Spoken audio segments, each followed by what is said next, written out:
Under the stark, unforgiving gleam of a halogen lamp in a deserted Elmwood Plaza parking lot, a woman in unassuming attire stood with unsettling stillness. Her hands were openly displayed, her gaze unwavering. The biting late-autumn air of New England caused her breath to mist, yet her composure remained absolute. Behind her, a patrol officer, Officer Mark Jensen, approached with aggressive haste, one hand already poised near his sidearm, the other pointing rigidly. "Hey, what are you doing here?" he barked, his voice slicing through the pre-dawn quiet. She responded evenly, her tone a stark contrast to his aggression. "Just walking home." But that wasn't enough for Jensen. As she moved slowly, deliberately, reaching into her coat pocket, it made no difference. Within seconds, he had slammed her against the cold brick wall of the plaza, her shoulder hitting with a dull thud. Her arms were twisted painfully behind her back. Her face, however, remained serene, unnervingly calm. The dashboard camera on his cruiser blinked red, a silent witness to every second. Officer Jensen asked no more questions. He didn't read rights. He didn't care. She was a black woman, alone, walking at night. His instincts, honed by years of unchecked power, told him that was enough. What he didn't know was that the woman beneath his knee wasn't just another civilian. She was Special Agent Nia Thorne with the Federal Bureau of Investigation, FBI, embedded in Elmwood to investigate systemic bias and excessive force within the very department he served. That night, Jensen didn't just make a mistake. He delivered Nia the undeniable proof the Bureau had been waiting for. Nia had been operating undercover for months, observing, gathering data, blending in. As a civilian liaison for a fabricated city audit, she had entered the precinct quietly. Officers dismissed her, mocked her presence. One scoffed, asking if she was with parole. Nia remained silent, watching every interaction, collecting every careless word and smirk. Elmwood wasn't a war zone. It was calm, deceptively so. But beneath the manicured lawns and quaint coffee shops was a quiet system of bias. Black and Hispanic teens stopped without reason. Reports were conveniently misplaced. Body cameras mysteriously failed. Nia saw the patterns, and one name kept surfacing, Officer Mark Jensen. He was aggressive, overzealous, and yet untouched by discipline. Over 80% of his arrests were people of color. His reports were always vague. His cameras often malfunctioning. Nia flagged him early, but she needed a natural incident to make it stick. She couldn't bait him. She had to let him show his hand, and he did. After the assault, Nia provided a false identity linked to a bureau alias. Jensen logged her as uncooperative, but couldn't file charges. She left the station bruised, silent, but with all the data she needed, body camera footage, internal reports, timestamps. It all went straight into her FBI file. The next morning, she was back in her role, calm, unbothered. The department didn't suspect a thing. Nia worked fast. She reviewed records, matched traffic stops to officer schedules, and uncovered disturbing racial patterns. In 1 month alone, black drivers were 5 times more likely to be searched than white drivers, yet found with contraband far less often. Hispanic teens, making up only 11% of the population, accounted for nearly 40% of curfew violations. One boy, Leo, stood out, 16, bright, full of promise. She'd seen him score 2 baskets at a community game. The next morning, he was in holding, stopped by Jensen for looking lost. No charges, no call to his parents, just 6 hours erased from his life. That night, Nia sent another urgent memo to the Bureau. The system wasn't broken. It was functioning exactly as designed, and it was time to break it. Nia began leaking audit-style tips to local reporters. Nothing that pointed to her, just enough to raise eyebrows. Articles followed. Use of force in plain spike. Youth Center raises concerns. The department stirred. A few officers joked about whistleblowers. Jensen dismissed it all. Then came a twist. The mayor's office announced a random audit of the department, an attempt to get ahead of the real investigation. Nia recognized it instantly.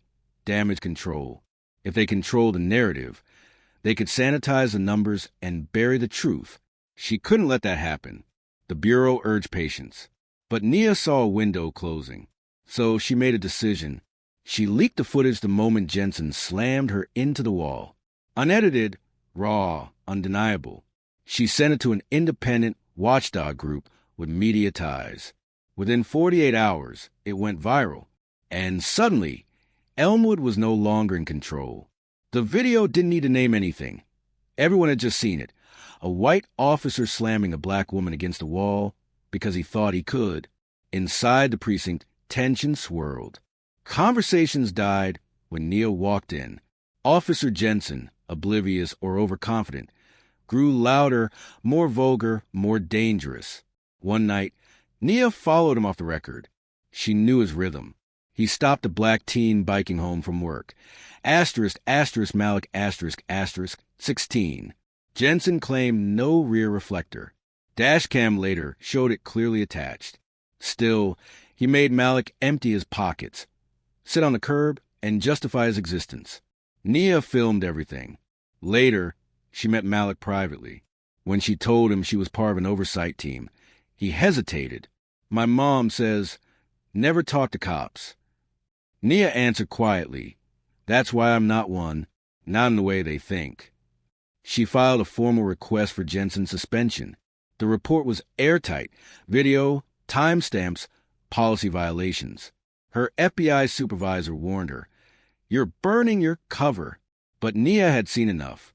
Then came a red folder left anonymously on her desk.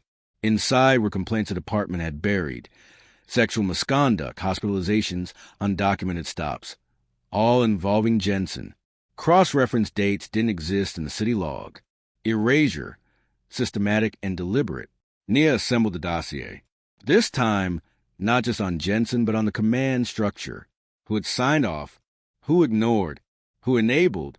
She requested a public hearing. This wasn't internal anymore. It was national. The courtroom was packed. Protesters chanted outside.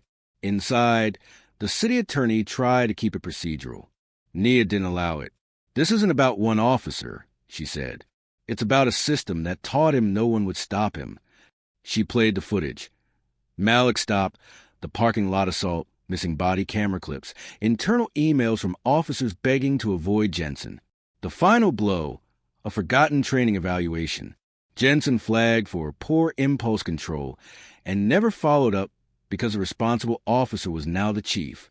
The room gasped. Then Malik stood up. He had agreed to testify anonymously, but at the last second, he gave his full name. I was stopped riding home from work, he said. He laughed while searching me. Said I should watch myself in this neighborhood. His voice cracked. If she hadn't been there, who would have believed me? The room fell silent. Jensen was no longer just one bad cop. He was proof of a culture. Afterward, Nia declined all interview requests. She didn't need airtime. Instead, she submitted her full report, 32 pages, directly to federal legal counsel, demanding indictments, firings, and structural reform. That's when the city struck back. Nia's identity was leaked, her FBI role exposed. Headlines split. Some called her a hero. Others accused her of entrapment. But the footage had already gone viral. People had seen the truth before the spin. Nia didn't flinch. She held a press conference. Short, precise. The only thing more dangerous than police brutality, she said, is a system that teaches officers they'll never be punished for it. That ends today. She was already a step ahead. The department scrambled, but Nia had already sent her second report. This time, not to the Bureau, but to a federal oversight committee. It contained everything: raised complaints, altered medical records, body camera malfunctions, and a memo that read, "Let's keep this quiet. We've covered worse." It made national headlines within an hour. Jensen was suspended, pending indictment. But Nia wasn't after just one officer. She was after the machine. Internal Affairs, the chief city legal advisors. She built a trail of paper in silence, exposing how the system didn't just fail. It covered. The Department of Justice, DOJ, launched a formal investigation. A complete overhaul of the Elmwood Police Department followed. And still Nia pressed forward. She met with survivors, held listening sessions, helped draft new oversight policies. Quietly, she created a fund for affected families. using private donations from allies who had once stayed silent. Nia Thorne had come to Elmwood undercover. She left with its entire foundation exposed. And while the city slowly tried to rebuild, one truth remained. She hadn't just revealed injustice. She had dismantled its shelter.